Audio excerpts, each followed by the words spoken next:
In the diagram below, RQ and PQ vectors represent vectors C and D respectively.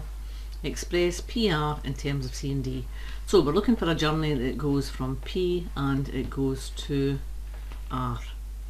Right, so if we start at P, then we can go along there to get to Q, and then we can go down there and get to R. Now, if we look at the vectors that are there, then that gives us D vector. So we can go from P to Q, and then we can go from Q to R vector. Now, P to Q is D vector, but look at the position of the arrow. We're going against the direction of the arrow, so it is minus C instead of plus C. Now for this one here, it says TP is equal to PQ, so from T to P is equal to P to Q, so that in there must also be vector D, so we'll fill that in. Now it also tells us that V is the midpoint of PR, so there's PR and that's the midpoint of PR. Right, so PR vector from the previous question is equal to D minus C. So that means then that whole one there is D minus C. So if I want from P to V, then it's half of all of that. So it's half of D minus C vector. Okay, right, so we want to go from T to V. So from T to V, the journey that we will take starts at T, and we'll go from T to P, and then we want to go from P to V, so it's plus P to V. Now we've already worked these out, so T to P is the same as vector D, so that's D, and also we've worked out that from P to V is a half, and I'm going to multiply out the brackets as a half D vector plus, or sorry, minus a half C vector. Right, so if we put all of that together, we've got D plus a half of D, which is 1.5, which is 3 over 2 D vector, and we've got the minus a half C vector. Factorise 4x squared minus 25. Two terms, and there's a negative sign between them, so it's a difference of 2 squares. There's no common factor here. So if we make two identical brackets and take the square root of 4x squared, which is 2x, and we take the square root of 25, which is 5, make two brackets which are the same, but put one with a positive sign and one with a negative sign. Now for the next part, it says hence simplify, so we're really using the information that we've got above. Now I know from above that 4x squared minus 25 is 2x plus 5 times 2x minus 5. Now I need to then factorise that bottom line, so I'm going to do this over at this side. So we'll factorise 2x squared minus x minus 10. So the product is 2 times minus 10 is minus 20. So if we look at the factors of minus 20, ignoring the signs just now, so it's 1 and 20, 2 and 10, 3 doesn't divide into it, 4 divides into it, so we've got 4 and 5, and then I've got 5 and 4, so I'm repeating, so I don't need to do any more. Right, if it's negative, one of the factors is negative and the other is positive, so we could have that pair, or we could have it as 1 and minus 20, 2 and minus 10, or 4 and minus 5. Now we're looking for a sum, the same as this middle term, so we're looking for a sum of minus 1. So the one that's going to give me a sum of minus 1 is going to be 4 and minus 5. So if I split this middle term up, I get 2x squared plus 4x minus 5x minus 10.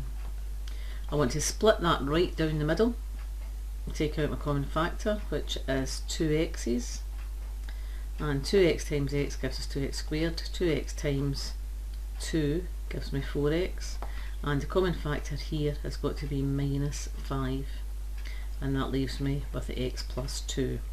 So when I factorise that expression, I end up with, take your first bracket, which is 2x minus 5, and take your second bracket, which is x plus 2. Now that means I'm now ready to put that set of factors into this equation. So the bottom one then becomes 2x minus 5 multiplied by x plus 2. Now when you have got things that are multiplied together, there's a package multiplied by that one, and there's a package down the bottom that is multiplied by that. You can divide top and bottom by the same thing. So the one that's identical top and bottom is this 2x minus 5. So if I divide the top by 2x minus 5, that would give me a 1, so that disappears. If I divide the bottom by 2x minus 5, it would give me 1, and that disappears. So effectively my answer is 1 lot of 2x plus 5 divided by x plus 2.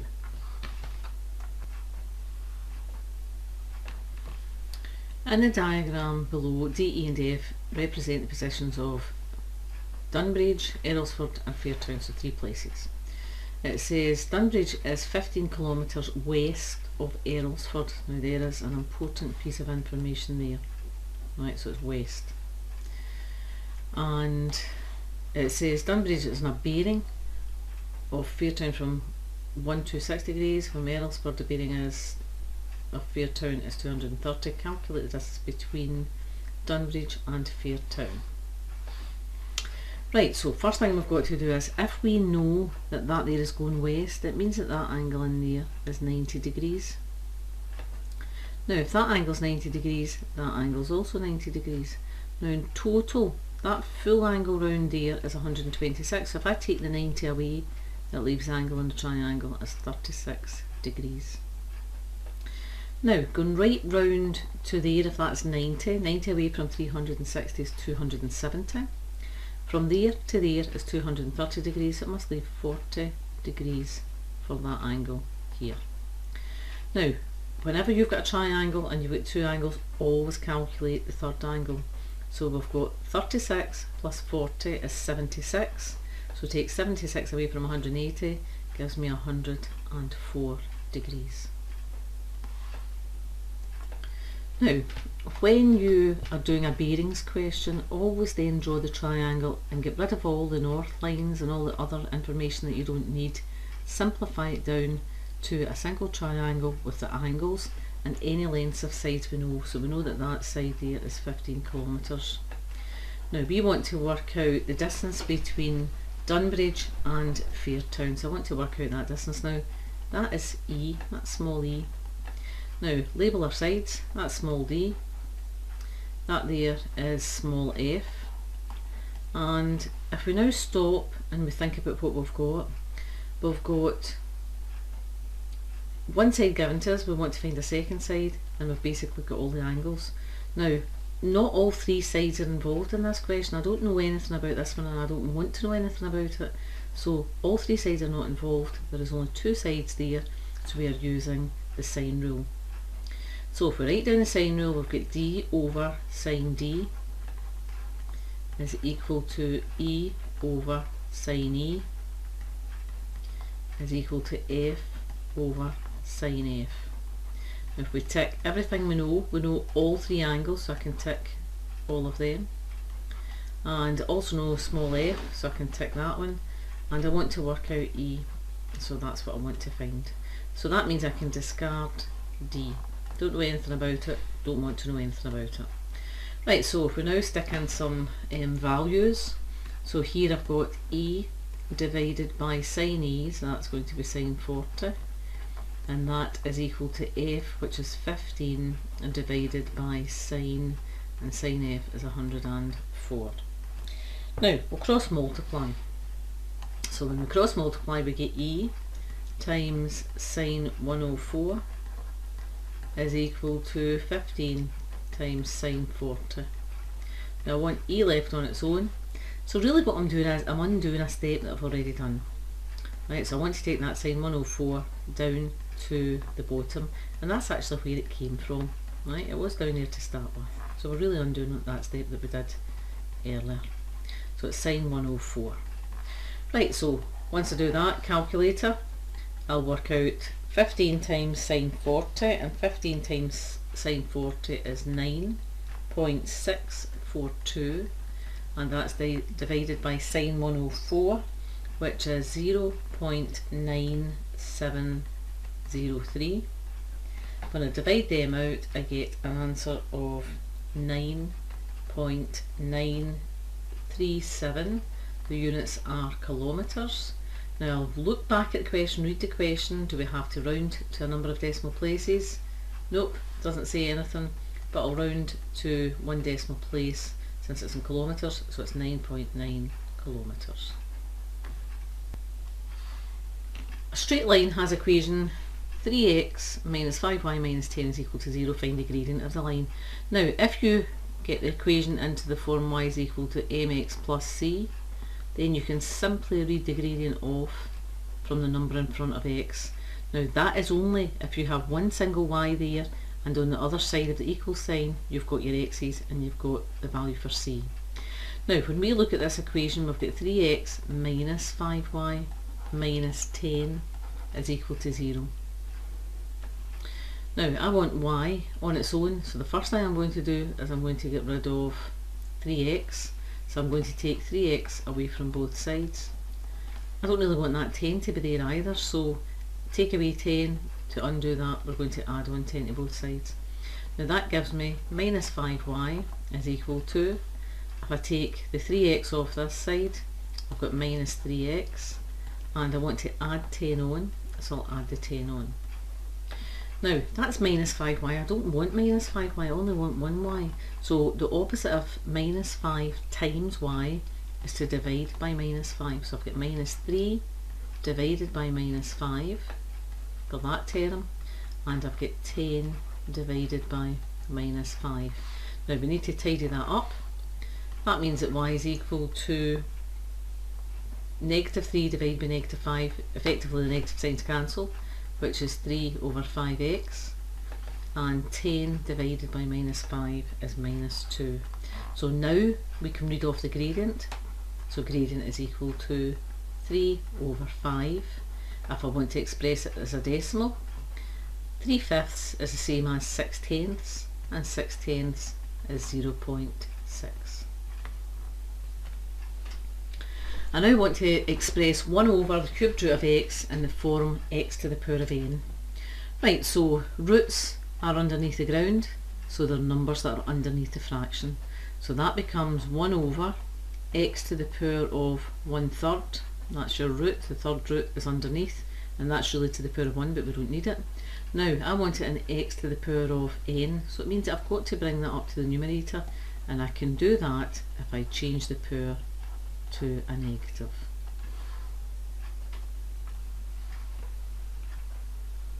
Right, for this one we've got two identical shapes. They're used to form a logo, and it says the circles have centres C1 and C2. The radius of each circle is 14 centimetres. The logo is half-turn symmetry about a midpoint AB. AB is 48 centimetres long. Now that is just telling me that this part here is exactly the same as that part there. Now the radius of each of these circles, circular part, is 14, so I can draw in the radius, always take it out to the outside part, so both of those lines there are 14. Now I am just ignoring that bottom bit, it's the same as that one, so if I work in this top shape here, then I can get all the calculations and then all I have to do is double it. So that in there is 14. Now when you see questions like this, they will always have something to do with Pythagoras, so half it down the middle and get a right angled triangle. So the right angled triangle we have got is this one here, and I'll draw it a bit bigger so we can see it, and we want to fill in the values, so that's 14, it's all in centimetres, we'll fill that in at the end. Now if I'm going from A to B, they told me that from A to B it was 48 centimetres long, so right across that is half of that, which is 24, but I've only really cut one wee bit of that, so the distance down here is 12 centimetres. Now the next thing I've got to think about is I want the height of that logo. It's exactly the same as height of that one, and that'll give me the total height. So if I look at this bit here, this wee distance in here, that's the same as the radius. What did it tell us the radius was? It told us that that was 14. So really I want to work out this wee distance here, which I'm going to call x. So the distance from there right up to the top is going to be x plus 14, and once I know the distance of that one, or the height of that one, then I can double it and it gives me the total height. Right, so we're going to use Pythagoras. So x squared is a shorter side, so I'm going to take away, so x squared is 14 squared minus 12 squared. So 14 squared gives me a value of 196, and I want to take away 12 squared, which is 144. So when I do that and I take 144 away from 196, I am left with a value of 52.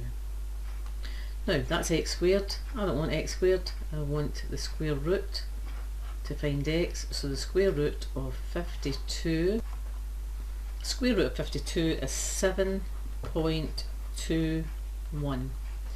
Now, total height then of the top half of that logo, so it's really half of the logo. Okay, so going from there right up to the top, that's going to be 7.21 plus 14. So that gives me 21.21. So therefore the total height of the whole thing is 2 lots of that. So the height of the whole shape is 21.21 multiplied by 2, giving me an answer of 42.42. Now look back at the question. Have we to write it to a number of decimal places? No, it just says calculate the height of the logo, so therefore the height of the logo is 42.42 and the units are in centimetres.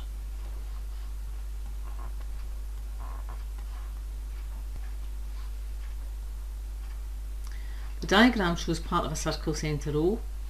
The radius of the circle is 6.4 centimetres. The major arc, that just means the bigger arc here, is 31.5 centimetres, and you've got to calculate the reflex angle. So you really want this angle in here that's x. Now there's two ways of doing this, and I'll do it both ways. So we know that arc length is equal to x divided by 360 multiplied by basically the circumference, which is pi times d. Now if I fill in everything that I know that this arc length is 31.5, and that's equal to this angle.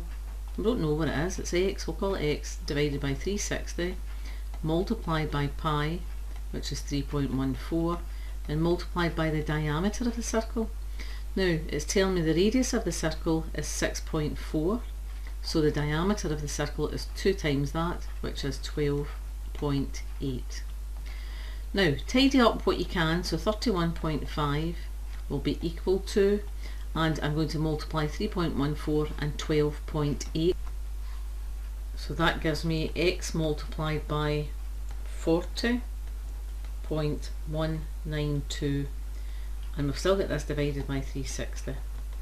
Now I don't want that divided by 360, and I don't want that times 40, so I'm going to undo them and leave x on its own. But I'll read it round the other way first. So x divided by 360 multiplied by 40.192 is equal to 31.5. Right, so to undo dividing by 360, multiply the other side by 360, and to undo multiplying by 40.192, I divide by it. So I'm getting 31.5 multiplied by 360, and that is divided by 40.192. So the answer to that is 282.1 degrees. Now, the other way that you could